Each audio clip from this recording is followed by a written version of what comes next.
নাই মেসি অনেক খুশি, অনেক মুখে পানি ছিল না, শুধু আল্লাহকে ডাকছি। মনে হইতে যে ফ্রান্সের সাথে খেলা হয়েছে, এটা ফ্রান্সের থেকেও বেশি করে দিয়েছে। ওয়ার্ল্ড কাপের ফাইনাল থেকেও উত্তেজনাপূর্ণ ম্যাচ, পড়তে পড়তে উত্তেজনা, পড়তে এক গোল দেওয়ার পরে আরেক গোল আবার দিয়ে দেয়, শোধ করে দেয়। এরকম প্রতিটা মিনিট, প্রতিটা সেকেন্ড এমন উত্তেজনাপূর্ণ ম্যাচ হতে ফিফা ওয়ার্ল্ড কাপে মানে এই বছরের সবচেয়ে বেস্ট ম্যাচ হয়েছে। অসাধারণ অসাধারণ, এই অনুভূতি আসলে বলে বোঝানো সম্ভব না। মানে প্রত্যেকটা সেকেন্ড শ্বাসরুদ্ধ করছিল, আমি ফিঙ্গার ক্রস করেছিলাম যতক্ষণ পর্যন্ত খেলা ছিল।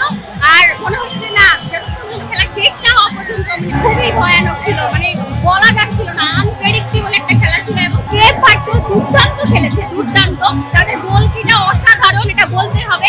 আর আমাদেরকে আর্জেন্টিনার প্লেয়াররা ওরাও অনেক অনেক অনেক ট্রাই করেছে লাস্টের দিকে, অনেক একটা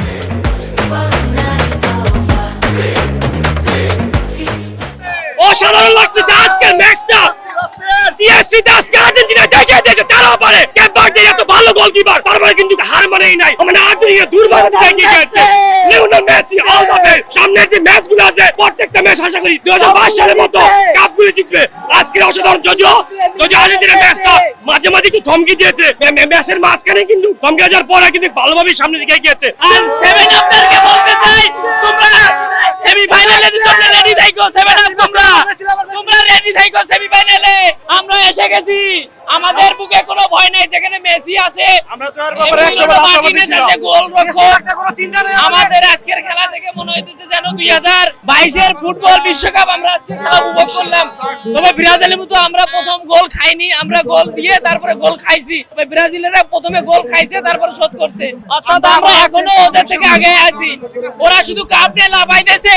প্রচুর ভয় লাগতেছিল ভাই, মানে আমরা তো দাঁড়ায় চোখ বন্ধ করতেছি, কখনো মানে কান্না চলে আসতেছে যে কি হচ্ছে সব। কারণ আর্জেন্টিনা এত রং পাঁচ, তাদের মানে পাসিং করেছি এত বাজে ছিল, তারা আসলে মানে খুবই বাজে খেলছে। শেষ পর্যন্ত আমরা জিতে গেছি আলহামদুলিল্লাহ। আই থিঙ্ক এই ম্যাচ থেকে শিক্ষা নিয়ে পরবর্তী ম্যাচগুলোতে ভালো করতে পারবো। ব্রাজিল ফ্যানদের উল্লাসে কষ্ট লাগার থেকে আমরা যে হারতেছি এটাই বড় কষ্টের ছিল।